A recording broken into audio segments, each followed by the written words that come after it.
রাতের অন্ধকারে আগ্রার আকাশটায় চাঁদের আলো যেন ধুয়ে যাচ্ছে 17 শতকের এক সাদা বিস্ময়কে। দূরে যমুনার জল শান্ত, কিন্তু বাতাসে আছে এক অদ্ভুত ভাব। কিছু একটা এই নিস্তব্ধতার ভেতরে লুকিয়ে আছে, যে রহস্য 400 বছরেও কেউ পুরোটা জানতে পারেনি। আজ আমরা ঢুকতে চলেছি সেই স্থানের গোপন দরজার ভেতরে, সেই দরজা যেটা আজও খোলা হয়নি, যাকে সম্রাট শাহজাহান নিজেই বলেছিলেন এখানে মানুষের নয়, ইতিহাসের নিঃশ্বাস বন্দী। কিন্তু এই নিঃশ্বাসের ভিতরে লুকিয়ে কে আছে?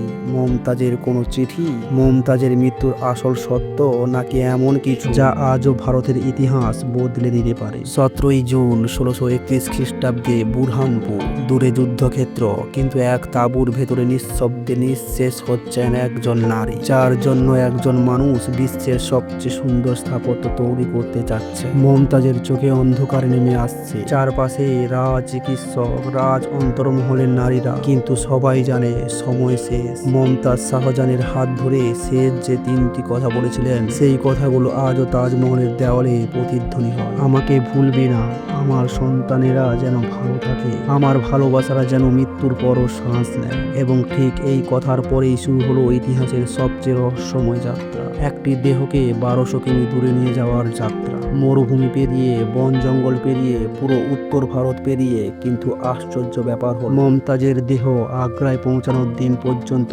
তার প্রকৃত কবরে যাকে এখন আমরা দেখি সেটি ছিলই না। তাহলে প্রথম 6 মাস মমতাজ কোথায় ছিলেন? এটা কি সেই গোপন কক্ষ যার দরজা আজও খোলা হয় না, নাকি কিছু আরো ভয়ঙ্কর? কিন্তু কেউ জানে না যে এর ভেতরে আছে 7টি লুকানো তলা, যার কোনো আনুষ্ঠানিক নকশাই বিশ্বের সামনে নেই। ব্রিটিশ আমলে 2 জন গবেষক যখন তাজমহলের বেসমেন্টে ঢোকার চেষ্টা করেছিলেন, তখন তারা দেখেছিলেন বন্দি ঘর, অদ্ভুত গন্ধ, পুরনো আরবি ফার্সি লিপি, আর এক জায়গায় এক লাইন খোদাই করা, no light smell enter here, এখানে আলো প্রবেশ করবে না। কিন্তু কেন?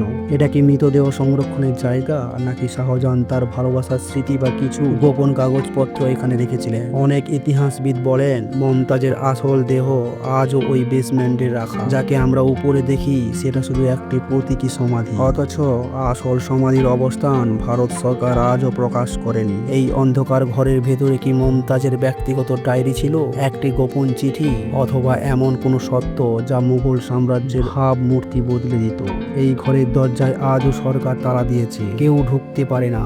এবং আশ্চর্যের বিষয়, কোনো ড্রোন, কোনো স্ক্যানার, কোনো ইনফ্রারেড ক্যামেরা কিছুই ভেতরে কাজ করে না, যেন সেই ঘর নিজেই শ্বাস নেয়, নিজেই তার রহস্য পাহারা দেয়। তাজমহলের পেছনের দিকটায় রয়েছে এমন এক কক্ষ যা পর্যটকের চোখে পড়ে না, গাইডরা কোনোদিন দেখায় না, এমনকি বেশিরভাগ আগ্রাবাসীও জানে না। স্থাপত্য বিশেষজ্ঞরা একে বলে দ্য ব্ল্যাক রুম। এটা এমন এক ঘর যার ভেতরে দাঁড়ালেই মনে হয় অন্ধকার যেন আপনাকে গিলে খাচ্ছে। কোনো আলো প্রতিফলিত হয় না, থরে থরে ধুলো, ঘন অন্ধকার, আর বন্ধ বাতাসে মনে হয় সময় থেমে গেছে।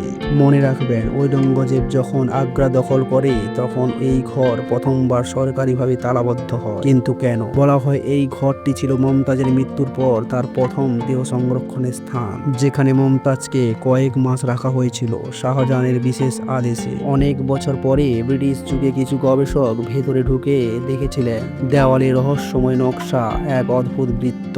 আজও সরকারি অনুমতি ছাড়া কেউ এই ব্ল্যাক রুমে প্রবেশ করতে পারে না। ইতিহাসের সবচেয়ে দামি ভালোবাসার প্রতীকটির ভেতরেও যে কতটা অন্ধকার লুকিয়ে আছে তা শুধু এই ঘরই জানে। তাজমহলের ভেতরে কিছু অংশে, বিশেষ করে বেসমেন্টের কাছে একটি স্থানে মানুষ গেলে অদ্ভুত প্রতিধ্বনি শোনা যায়, কিন্তু সেটা কোনো সাধারণ প্রতিধ্বনি নয়। বিজ্ঞানীরা বলেছিলেন এই প্রতিধ্বনি মানুষের কণ্ঠে রেকর্ড করলে দেখা যায় ফ্রিকোয়েন্সি মানুষের নয়, বরং অনেক পুরনো স্থাপত্যে পাওয়া লস্ট ফ্রিকোয়েন্সি।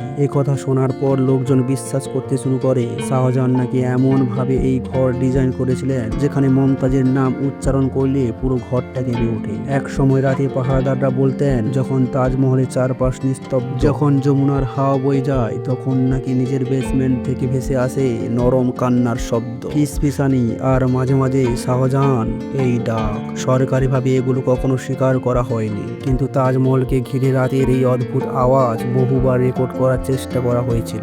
সব রেকর্ডই রহস্যজনকভাবে নষ্ট হয়ে যায়। তাজমহল কি সত্যি একটি ইকোট্যাম্প? ভালোবাসার প্রতিধ্বনি কি সত্যি মৃত্যুর পরও থামে না?